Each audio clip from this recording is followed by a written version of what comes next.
The resurrection of Jesus Christ carries with it many, many wonderful implications. The first is that it vindicates Jesus. In other words, there were some people who thought that if Jesus died on the cross, it could only be because he deserved it.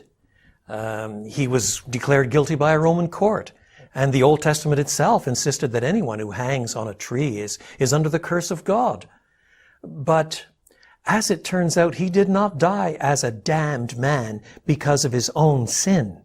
Rather, he was bearing the sin of others. And that sacrifice so pleased God that God raised him from the dead.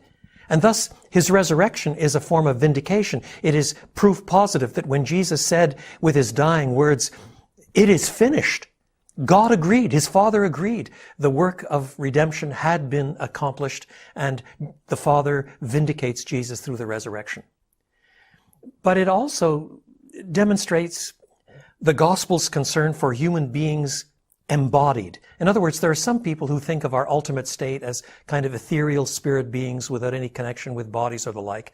But part of elementary, fundamental Christian truth is that in the new heaven and the new earth, the ultimate goal, the home of righteousness, there will be not just heavenly existence, it's earthly existence. It's a new heaven and a new earth, and we will have resurrection bodies like Christ's. That's one of the great arguments of 1 Corinthians 15. Paul argues that if Christ rose from the dead in a resurrection body, which, however strange in some ways and remarkable it was, could be touched and handled, which could be spoken to, which could be seen, and which could actually eat human food, then when we who are finally resurrected on the last day come into that final state, we will have resurrection bodies like his resurrection body. That is our destination. So his resurrection implies the first fruit of what is often called a general resurrection at the end of the age.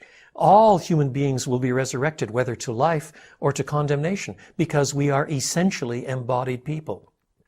And with this comes also a vision of life and existence beyond this life. We should not think that Christianity merely sorts out some problems in our lives here. Rather, the ultimate goal is beyond this life.